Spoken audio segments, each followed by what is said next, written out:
Welcome to the EarthWorks podcast, where our team will share the jargon of carbon from many of our turf friends from the past 30 years. Hello all, and welcome to the EarthWorks podcast. This week, I'm your host, Jack Higgins, and I have the pleasure of sitting down with one of the earliest EarthWorks podcast guests, my good buddy, Mr. Juan Casiano. What do you say, Jack? How What do are you say, Juan, my man? I'm good, pal. Thanks for having me out here. Thanks for coming. Yeah, it's always fun to be at East Orange. Usually. I have fun hanging out with you. Awesome. So, dude, let's talk about the year. Let's talk about how things have gone. We're sitting here middle of October. Mid-October, if you can believe it already. Yeah, you told me that that rounds and activity at East Orange are way up this year. You guys are doing really well. But we're up about 15% this year. You know, I would say we're not dealing with the increase from the after COVID anymore. I think this is really what people are doing nowadays, and we're reaping the benefits. Yeah, that's good, man. Well, let's do kind of like a year in recap and talk about like some of what your goals were coming into this year, and you can assess yourself. Sure. How'd you do? So, what were you thinking like last winter? What were you thinking about? What was making this year different? You know, really wanted to focus on the quality greens that we were able to reestablish in the 2023 season. Okay. That was our main focus, was to just, keep things going forward with the greens. Everything else had been solid, and I am confident that it would remain solid, but we have struggled from time to time with the greens. Okay. So, like, in what way? Was it like turf density? Was it just overall vigor? Like, Not turf density, not vigor. We used some dirty top dressing in 22, and I got a lot of weeds in the late summer of 22, and I did what I needed to do and took care of the weeds. And you lose grass when you do that, especially on putting surfaces. So we were just trying to remove that negative stigma from that time of year. All right. Yeah. So that was a rough time for you. It was a rough time here at East Orange. Rough time at East Orange. I mean, from a play standpoint, we lost maybe 20%. We were down 20%. People still played, which was surprising to me. But as a person who takes a lot of pride in their work, it was like a low point for sure. Yeah, I'm sorry, dude. Yeah, I'm sorry. Sure. I mean, I remember it, and but it's cool that you're talking about it. Like, I guess you're like 2 years out from it, and you feel way better now. But yeah, that's cool that you're open and upfront and honest about it. Like, because it was.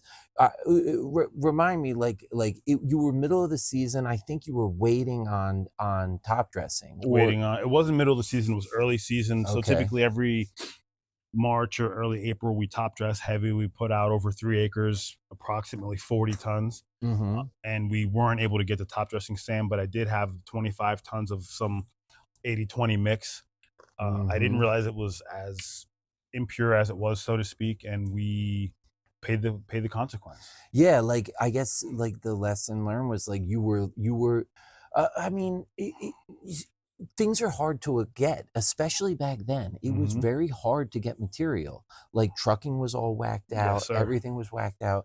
Purchasing in general isn't always the easiest, you know? Like, that's a challenge for me at a municipal golf course. It's just right. One of those, I hate to say it, but one of those headaches I have from time to time. So it has to go through the proper steps. Correct. And sometimes it takes longer than you want. And that doesn't always jive with golf course maintenance, because there's many times where like, I need this now. Correct. Or I'm going to miss the window.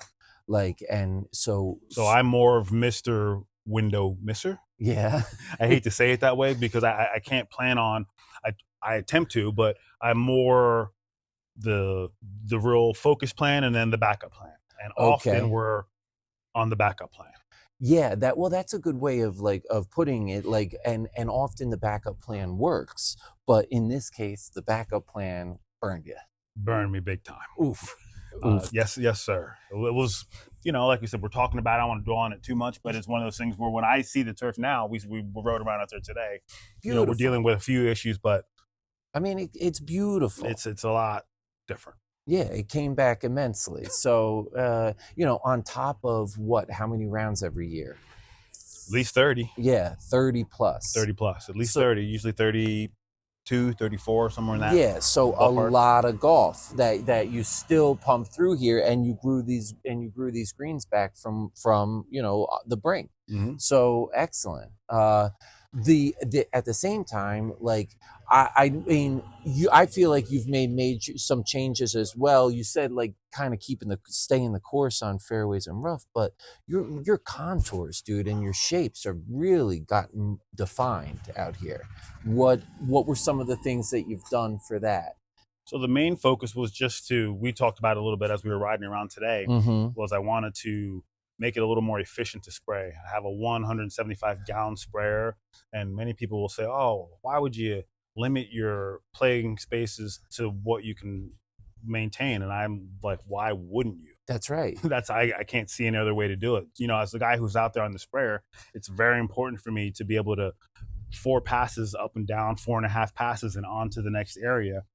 I can spray 22 acres of fairways starting at 6 o'clock in 4 hours. Yeah, it's not an exaggeration. It's not a tall tale. 175 gallons, 30 gallons per acre. Never usually more than that, and I get pretty good. One guy gets it done. Yeah. One guy gets it done. One guy gets it done. 175 gallon tank. How many tanks do you go through when you're doing that? 4.5, 5 Okay, tanks. yeah. Dude, that's it's a lot of work.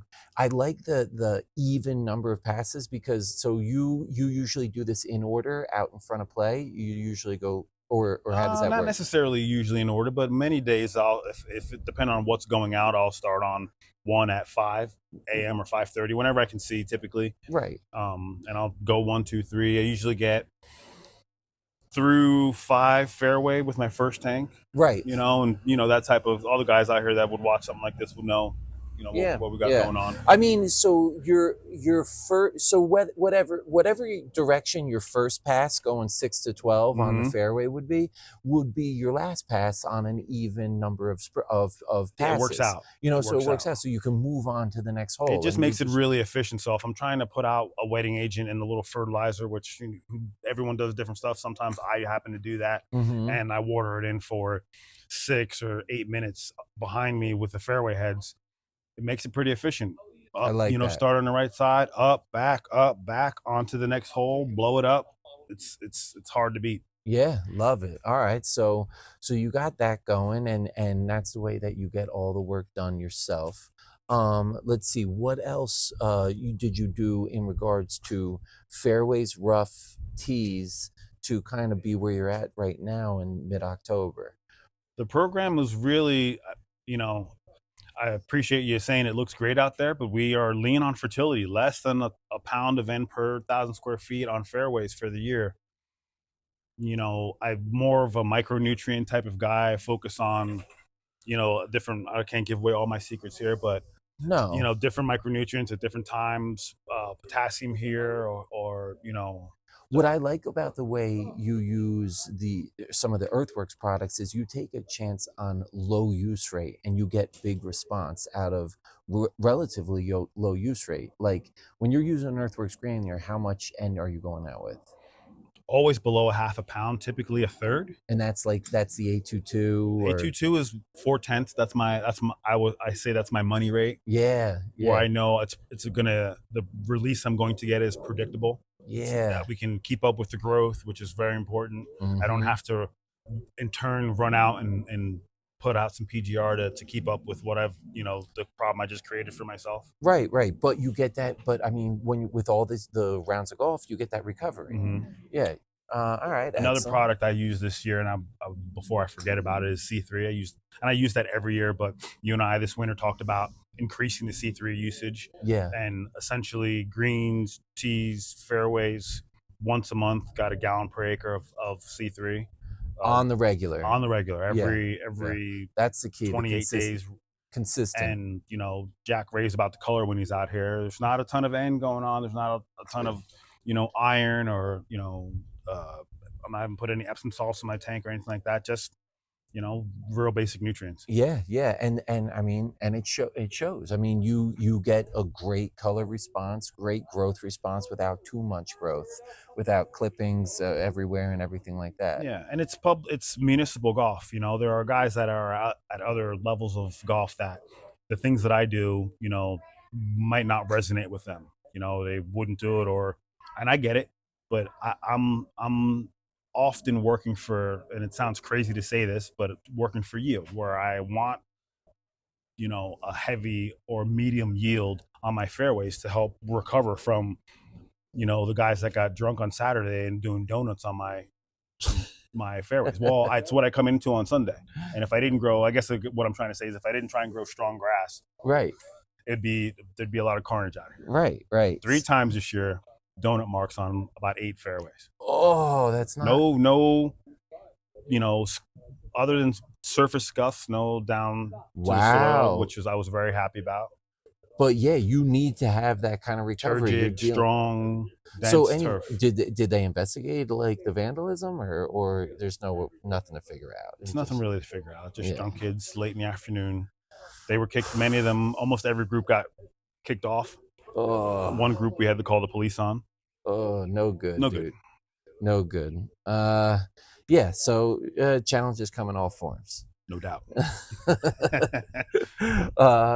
Well, okay. So, like moving forward, what's the plan? What's the plan going into winter? Like, what do you? Dormant feed. Okay. Dormant feed. Late season, pre-emergent. We get a lot of annual weeds that come on between from this time of year till when you would typically put out dimension or oxidizone or whatever. Because we don't get the snow cover that we used to. It's not like it used to be. No, and we don't, and also like you can get those cool season annual weeds that are blooming like right now. So all right, so I made that joke to you earlier when we were riding around. I said you could almost call this place Clover Fields Golf Course because that's how much clover we get, and I spray it out every year, and every year it comes back with a vengeance. So my plan for the shoulder season post and pre-em application is really to target the clover. I get a lot of plantain that I deal with if I don't shorten my window on the sprays. Okay, good deal. So that's what you're doing. You got stay on top of the herbicide. Have the product in the barn, and I'm just waiting for the time to come. But you also get out with like a mid-November granular app that and you're going at 343 this year. 343, yeah. Because you're able to then just go tree line to tree line. Yeah, wall to wall. Yeah, blow it up. It's a good even feed for the place. Right. Helps stays to that. Got to make the place a little stronger just because not that other places aren't stronger, but and the way in which I know I'm going to get the recovery, and that to me is one of the ways I feel as though I'm just being the most responsible to the property, where I'm not dumping out a ton of synthetic fertilizer that all the water that leaves this place. I can't forget that it runs it's runoff water, gets tested, it gets reused, so I reduce my inputs on everything for that reason. Absolutely. Like it does, like the water that leaves this property is going into reservoirs and stuff, so you don't want and there's a natural filtration system. Oh, of course, that's what we do here. But it's still, I feel better, I feel more conscientious that I'm just not I could be dumping controlled release sulfur coated urea across the place, and I'm not trying to demonize those products, but in my opinion, those products, when you see the algal blooms, products like that are more contributing than the program of my 822. This year I put 822 out on fairways and rough at 4/10 twice. Yeah, so not a lot. The environmental impact for that is relatively low. Next to nothing. Well, yeah, you take this sort of thing to heart. I mean, tell me the other big thing that you told me about fairways this year. Oh, zero fungicide. Proud of that. Zero, dude. And absolutely. And I don't want to talk about the grass. I'll let Jackson. Yeah, dude, you are as tight. No, you're as tight as can be. Great stand density. I appreciate it. Like great stand density, great color. Great contours and shape. The whole thing, like golf holes. And you do it in a way that you are now phosphites, wetting agent, C3. Yes. And you say some stabilized nitrogen, and you say that when you do see a little mycelium, dollar spot, something like that, you go out with that normal spray and knock it down. Try and knock it down, and my experience is it's not like you sprayed a fungicide on it. I didn't spray. I can't think of a great dollar spot control product right now. Lexicon, is that what people are using? I wouldn't say. I'm not sure. Let's say propiconazole checks up dollar spot when it's active. or thiophanate methyl for the old school guys, right?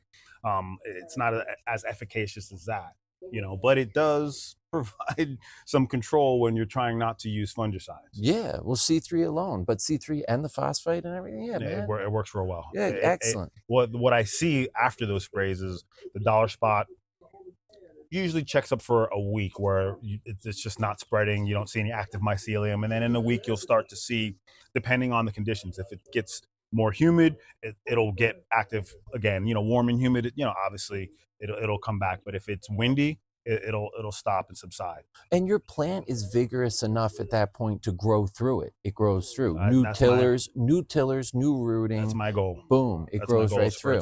To grow through the damage that's going to be caused by mycelium in the first couple of days. Some varieties of the dollar spot we have out here, and other guys that are watching this can attest to it. It's down to the crown in a day. Mm-hmm. It's not the whole infection. It's just a few spots here and there. I mean, you saw it on some of my greens today. That there some. Well, I purposely didn't take it to a couple of that. It went right down to the crown. Okay. That we're going to plug out. But those spots happened in a day. So I came back the next day, it was down to the ground. I noticed it on Friday, Saturday morning, down to the ground. Oh, all right.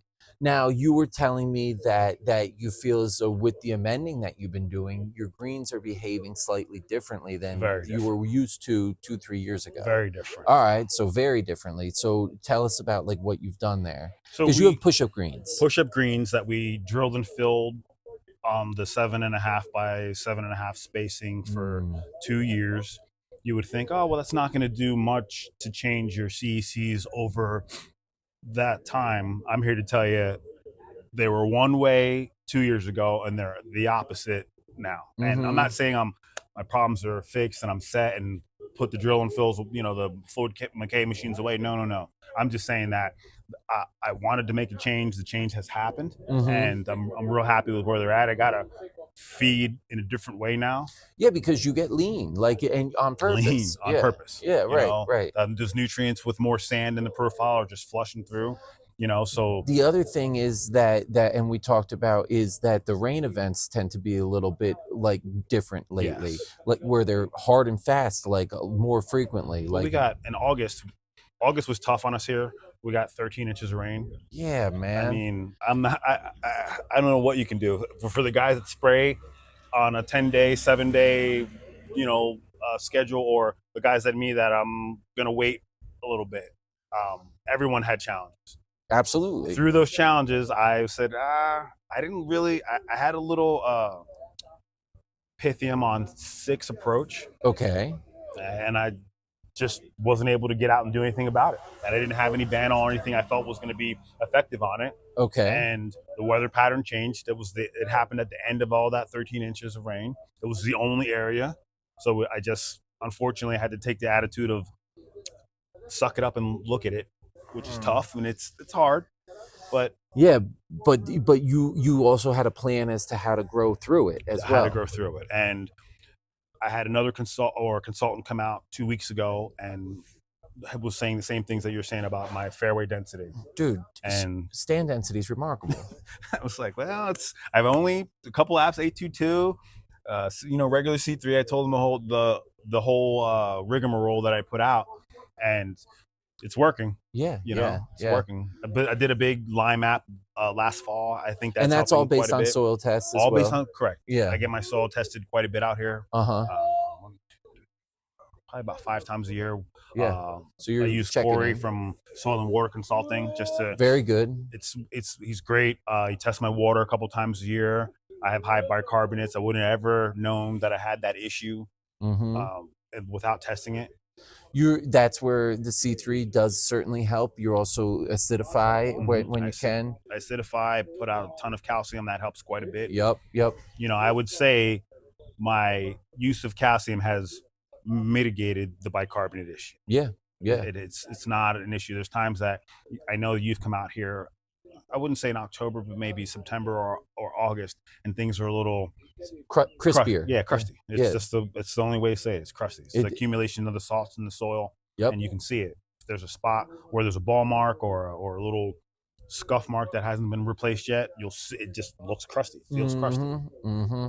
So yeah, so you've made some major changes in that regard. Major changes. I'm really happy with it. I have to reassess my fertility program, and I reassess every year as a rule, but not just reassess and say, oh, I really like what happened in 23, I'm going to do it again. No, I have to make some not broad sweeping changes, so to speak, but definitely change some things. All right, we cool. fell flat a couple times just because we're moving all those nutrients through.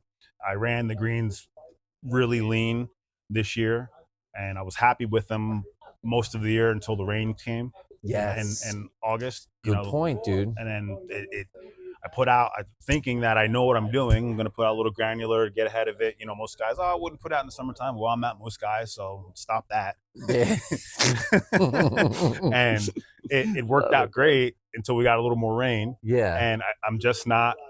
And the response that you're seeing in your approaches, where you haven't drilled and filled like the last 2 years, is more what your greens used to behave like 3 years ago. Yeah. So we were riding the course today, and I forgot to let Jack know one of the things that I did just a change. I had the fertilizer, and I've been talking with my soils consultant about taking a little better care of certain areas and just trying to put more inputs into it to get a little better product out of it.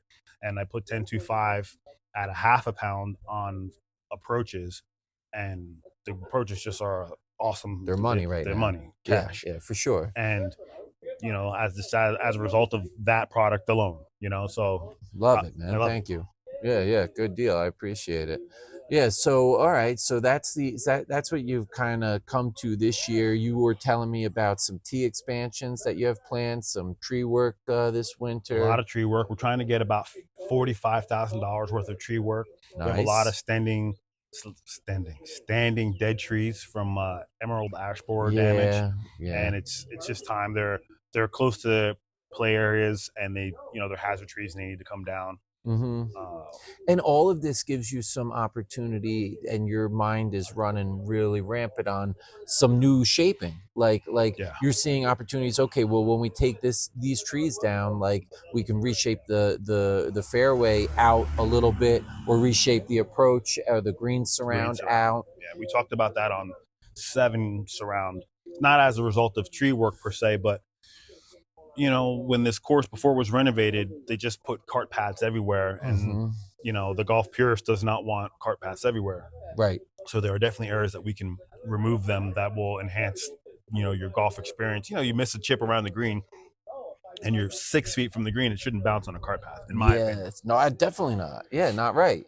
And those are all the things, those are all the changes that you have been going stepwise, incrementally for years now. Yeah, for years you've been doing that. And we're finally starting to see the sum of the parts, a lot less project-based maintenance and a lot more, mowing grass, feeding, spraying, weed whacking, those type of things. I've spent, really, this is my first year that it's been maintenance based. Most years it's project based. Yeah. Where during the summer I'm, me and 2 guys at least 1 day a week are drainage here or whatever. You've done a lot of that.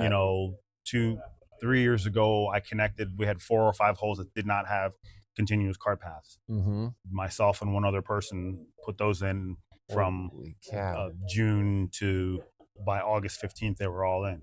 Holy cow! Dude. So there's things like that the people who play here all the time see it happening, and it's kind of in a vacuum. But as Jack saw this place from when I first got here, which was, let's remind everybody, how long you've been here? Since 2015, so 9 years. Yeah, 9 years. And did this place lay fallow for a year or two? Or no, it wasn't a year. It was only closed for, I want to say 6 months, not even 6 months. It was about 6 months. But still, it was closed. Closed. Summer of 2013, from June till that December, it closed.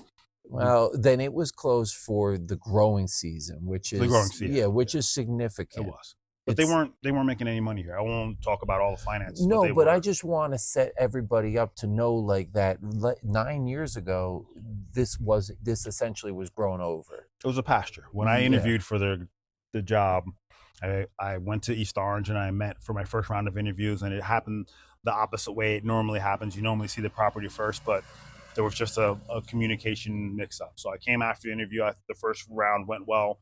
I had my suit on and my dress shoes on. I did not have my work boots with me, and I said, well, I'm going to go walk the course. I ruined those dress shoes. Oof. They were kind of good shoes, so I was annoyed about that. But the grass out here was 18, 24 inches high. Oh my gosh. And, you know, a lot of the holes are very similar to how they were previously, but we changed so much out here. You know, it's almost unrecognizable. I get, you know, it sounds to say it may be a little cheesy, but I get a little choked up seeing how far things have come. Yeah, you know, big time. And with these guys. Yeah, your two hands, man. You know? You made it happen. So yeah, it's cool. You and your crew. I mean, no, my crew for sure. I'm not trying to say I do it all. No. I don't mean but that the at all. thing is that like your crew is, you don't have a big crew. No. And you don't have a big shop. No. You don't have a big fleet. It's a modest experience here. that's the nice way to say it's humbling. You know, I have this year, including myself, it's been 5 guys. Whoa. Normally it's 6 guys, and with myself, added me after, so for 7. But you know, I can't. You were extra lean this year. Super lean. Well, one of my guys, he's normally was my ferry mower, 70-year-old Peruvian guy. Bumped his knee, and I guess, and this stands to reason that they don't heal as quickly as he should, and he got bruised, and it got worse, and it didn't get any better, and so he's been out. So we've been down my main fairway guy. So I have to embrace that I have to do the job with the staff that I'm given, and that's a tough paradigm for a guy who just wants to come to work and get after it every day. I'm not one of those guys that mail it in. I come to work, and I'm ready for whatever the day gives me. I'm not like, time to sit in that truck all day and just chill, or sit in my office all day and whatever. Yeah, it doesn't happen. It doesn't happen. I'm sprinkler head this or spray that or whatever it takes, you know. So how many times have I been cruising around with you where you are putting out fires, several of them on the regular. No doubt. And that's, my staff's been with me for a long time. So, you know, and I've promoted some guys to senior greenskeeper, which is equivalent to second assistant. Okay. Great. You know, assistant essentially. There's 2 assistants. Right. And it's working out well. They you know, put a lot of trust in them, and I let them make some, you know, not egregious mistakes, but let them make some mistakes, and you know, they have been indoctrinated under my system, so things are going, you know. Because you oversee the golf shop here as well. Yeah, it's, you know, superintendent general manager role. My title is just superintendent, but I do manage everything. Yeah, you do. And that's why I had to have that paradigm shift where I can't be still be the engine, but in a different way, you know. And it's not all going to be through physical effort and making sure that with my eyes and hands on, things are right. You know, now it's more so with their eyes and hands on, things are good. You know, what you saw today was them, not me. Yeah, I mean, I sprayed today. But the mowing, any of the details stuff through, you know, what I asked them to do through the list or whatever, it's, and I'm happy with them. I'm not saying that to say we don't need more people, because we absolutely need more people. You know, and I don't think we need 20 more people. I think we need 6 or 7 or 8 more people. Okay. You know, let's get it to where I can you walk can mow have every a dozen day, people where here. I could have a dozen or more people, you know, and take care of all the details, weed whack, and just tighten up the experience, because people would really appreciate that here. And they appreciate it anywhere, but it's the next step. It's the next, you know, how do you say it? The natural evolution of it. Yeah, absolutely. Because your playing surfaces have gotten to where They're getting there. They're really good, and you have consistent golf. So like, it's tightening everything up, but which you're doing. Like, it's all happening all at the same time. It's not like other stuff isn't happening as well. Yeah, man, it's you're in good shape. So, but like, this isn't all you do, dude. You got a family. Oh yeah, you I have a 25-year-old son and a 5-year-old son, beautiful wife, and you know, living the dream. And when I say living the dream, I mean that. You truly are. From that perspective, me too, man. You know, I don't know what it was supposed to be. No doubt. But for me, you know, it's nice to be able to sit back and say, man, you know, things are good. I'm happy with everything. God's blessed me, and just continue to try and honor those blessings. You got good health. You work out. You and I always talk about like what we're doing. Our I spent runs. 2 months not working out. This summer was such a bear Oh that man. I stopped in July. Oof. Probably about mid-July, and I didn't get back till early September. Okay. I just didn't have the time. You know, I turned milestone birthday this year, big 50. So, you know, what do they say? You lose a little energy, and it's not so much that I lose a little energy, it's that I expend a lot of energy at the golf course. So then I can't go to the gym after, which is fine. I know that's how things work. No, but I'm back to it now. You're back to it. Yeah, that's the sure, thing. Sure, yeah. got to. Well, the golf season ebbs and flows, man. That's the way. That's why I love working in New Jersey. Yeah, that's Florida right. or Arizona or one of those if places it were the where it's same year-round, every day, yeah. and I just get that 2 or 3 week vacation, and you're hammering. Mm-hmm. Not that there's anything wrong with those jobs. I just maybe not the job for me. Right. You're happy with the way that it goes up and down. 8-month here. growing season. You know, really hardcore 7-month growing season where it's you're growing grass for 7 months here. Yeah, absolutely. And there's a lot of months where it's not suitable. Where we're cutting trees down. Where doing preventative maintenance on machinery. Where But so then as far as working out, though, gives you more time for getting back on the you run, you do everything. I do a little bit of everything. My exercise of choice is I like to go mountain biking. Yeah, I like to go, if I can get good 10 or 15 miles in.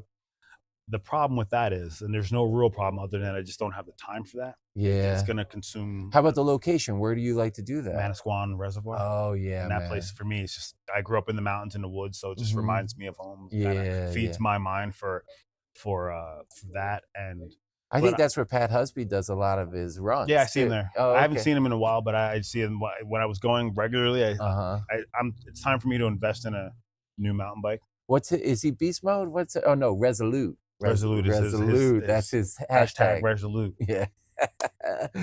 Oh, that's good. Yeah. Well, you're resolute too. You get after it. I do get after it. I mean, for me, think of like the young puppy who needs to be run around so he doesn't tear the house up. That's me.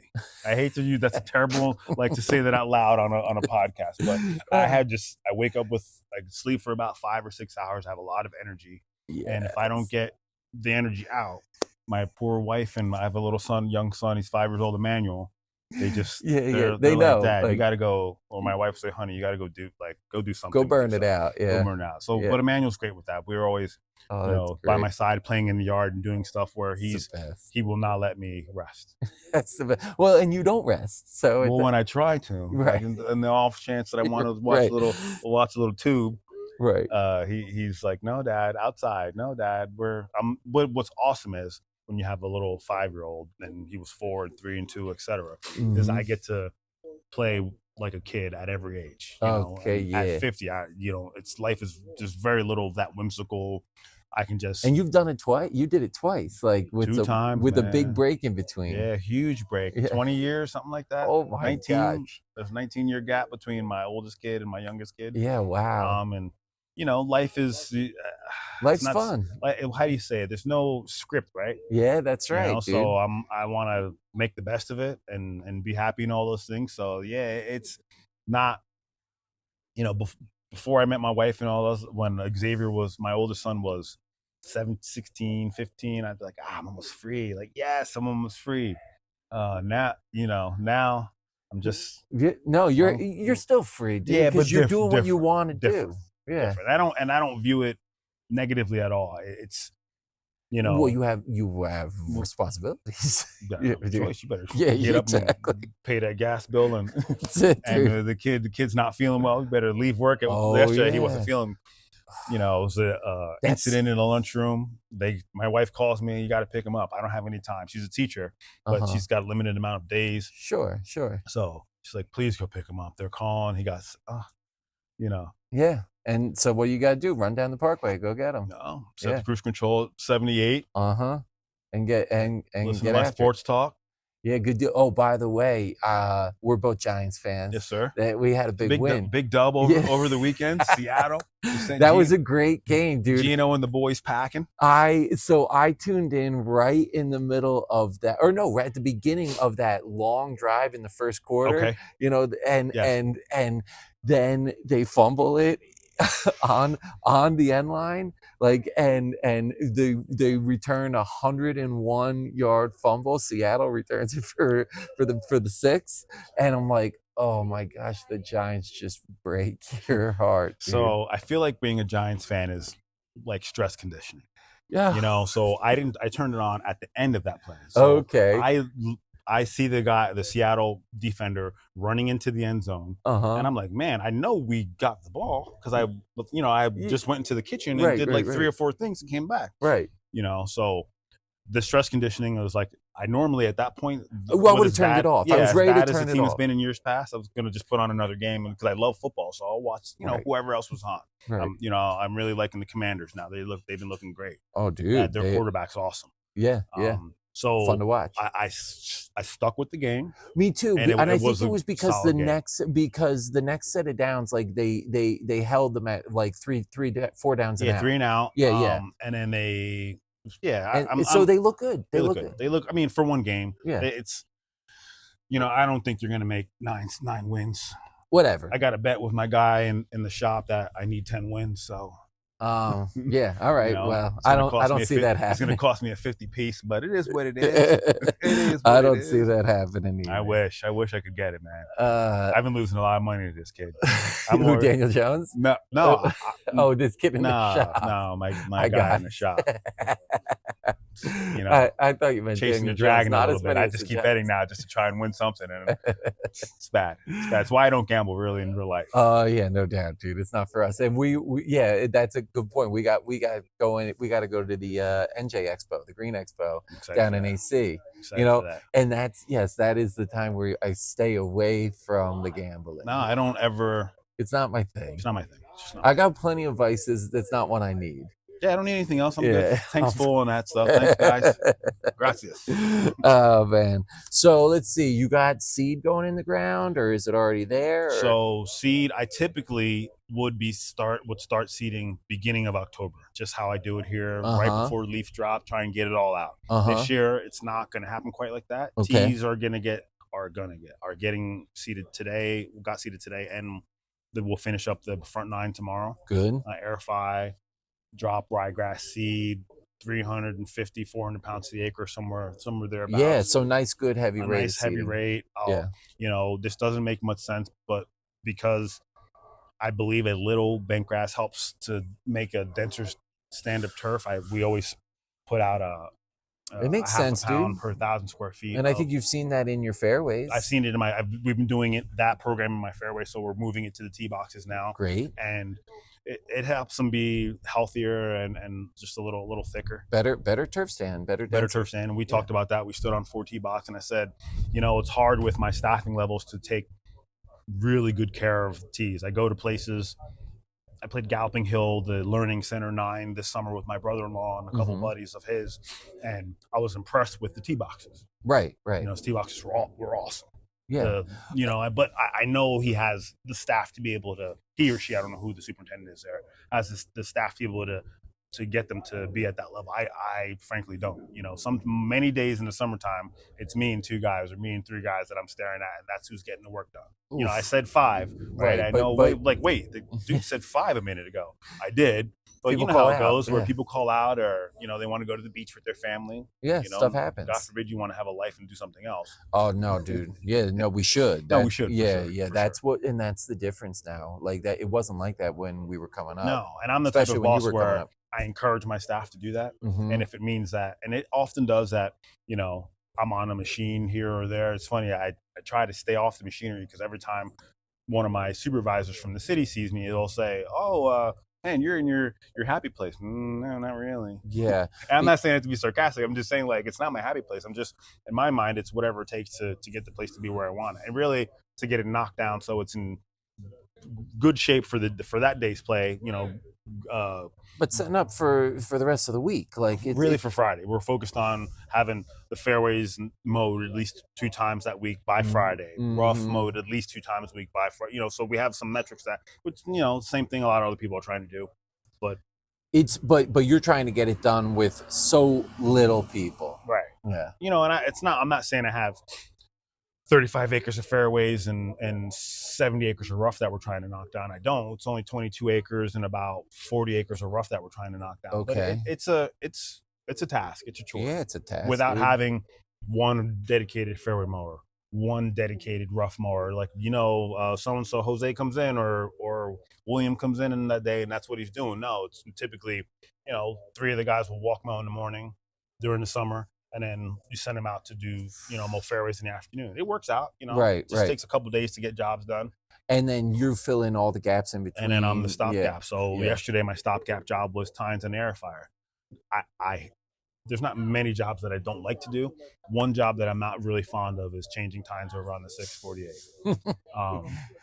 Scraping knuckles. What? Oh yeah, I got a busted knuckle, and it's not the busted knuckle isn't the issue. It's just I'm not sure really why I don't like it. It's it's tedious, and tedious. You have to be, and you're stuck in the maintenance shop, and you don't like you like being out on the golf course, as far as I know. And really, it's that I don't want to be turning wrenches, and I feel as though the worst, how do you say it, the least best use of my time is turning wrenches in the shop. Yeah. That said, back to I got a fill-in philosophy. My guy who gets paid to do that was out mowing grass. There you go. So I could pull him off that, and then the grass isn't getting mowed, you know. So or I would do that. So I'm like, and I actually figured out, you know, you spend time with things. I took all of the time to hold down the bolts out and off, and scraped it and cleaned it, like got it perfectly clean and torqued them right. And he didn't lose any time, so I must have done something right. There you go, man. You know, it doesn't always. That's not how it always goes out and comes back. Right. So good. But whatever it takes. What size tines did you have on there? 0.5 by 6-inch Ninja tine. Oh, okay, nice. It's a nice, you know, for tee boxes it's perfect. I haven't decided if that's the tine I'm also going to use on my greens for the fall aeration. I think I'm just gonna go 1/2-inch solid by 6. Okay. And then 1/2-inch solid by 9 on the vertidrain. Okay. So we'll top dress heavy, 2 double solid over the top of that. Right. Amend, drag, roll, water. Perfect. Yeah. Usually takes we can get that done in an 8-hour day without it being a strenuous lift. And that's coming up when? End of the month or 23rd, 24th. Perfect. Contingent upon sand. I don't have the sand yet. Yeah, bro. What did we learn about top dressing sand? No. I got it, man. I got it. No dirty sand. Let me tell you this. I got plenty of that dirty sand back there. We ain't using it. Yeah. No, we're not. It's not even consideration. Of course. It's actually so full of weed seeds. I don't want to top dress my tees with it. Yeah, that can be filled, dude. It can be, that's what I was thinking. Yeah, it could be filled. Yeah, because you talked about building new tees and building new surrounds, and that's really great root zone mix. There you go. So perfect. Yeah. It's not top dress. No. And I have top dress coming. So, okay, good deal. I have some damp top dress that we'll go heavy. We'll over that double solid. What do you use EarthWorks wise in that application? 333 Myco I have back there. Perfect. Eco Light I have back there. Perfect. I'm trying to think of what else and Renovate you have. Renovate I won't put out for. I usually don't ever put that on greens. Okay, got it. And it's just I could. I just never have. Yeah, no doubt, dude. I usually use that on tee boxes. We just put that out on tee boxes. Perfect. He aerified, drag. We won't blow. With seed first, drag, leave that. Yeah. And then mow off the difference in a couple days. Nice. Probably by Monday we'll mow them, and they were just mowed before they aerified. So the tee boxes aren't going to look great for a couple days, but it's part of the process. Yeah, you're getting the work the greens done. don't look great after they're aerified either. Yeah. And you push it out. You push it out late so that everyone can get ample. Yeah, time. so you can have the course be as nice as possible for as long as possible. However, when the conditions start to diminish, I have to do something about it. Yeah. Well, that's good, man. So yeah, you got a busy winter coming up, and I mean, it's really just the jobs that I would presume most guys are doing. Air fine seeding. I seed every year because I feel when the winters are bad here and we get a lot of snow cover, we lose a lot of turf. Or if it's really wet, I'll lose. The POA doesn't like that, so you lose a bunch of POA. Well, we don't get the snow cover, but you're saying the wet, and the freeze thaw and stuff. Freeze thaw is brutal on my rye. I have bent rye POA fairways. Right. So the bent hangs out just fine. It'll deal with that freeze thaw. I've been seeding the Site 1 S1 bent grass. I like that. Germinates quickly, good color, all the things you want from bent grass. But the rye and the POA doesn't like it. Nah, you'll lose 15% of it. So I come out of dormancy every year like another reason why you're getting more bent grass in. And another reason why is every time I can seed, I seed with a little bent grass. And to be honest with you, it's more cost effective. Yes, it costs more to maintain, but it is more cost effective seed to put out. Yeah. And really, if you think that you don't want to seed every year, you want to seed the varieties of turf grass that are going to stay around, that are going to make it. Yeah, it's more perennial. The perennial rye that use good quality perennial rye varieties, some of them just don't make it. And it just is what it is. Well, it's not an easy place to grow here. And it gets a lot of use. So and that's the one thing is I have to remember. This year I did not aerify fairways at all. I have great roots out there, good 5.5, 6 inch roots. But I'm regretful of that.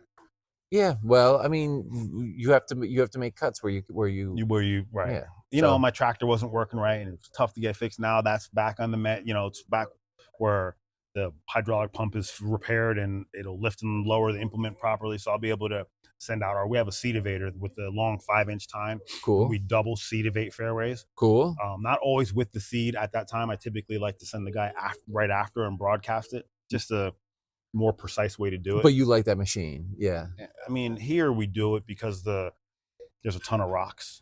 Yeah. So I want to hire out the aeration. Yeah. Hire it out, and I haven't, just because I know it's going to be bad out here. Yeah. Every time when we run the seed evator, that you don't go on 22 acres. Let's say on each fairway, every pass you hit a rock 4 times. Oof. Bam, bam. Oof. Go along a little quiet. Bam. So it's to have a time that type of action. This thing is more shakes. It rides in and then it moves the profile sideways to create some pore space.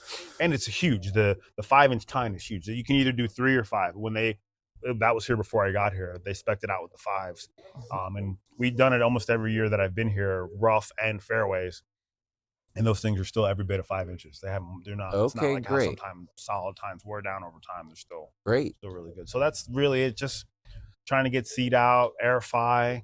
You're going to use that 343 and you thought I to make it easier to using it from a 1-ton sack, from a 2,000-pound sack, and blast it out with your top dresser. With my top dresser. I love it, man. I don't see, you're doing it in November. It's late season, as long as you go throw, or you can go throw to throw.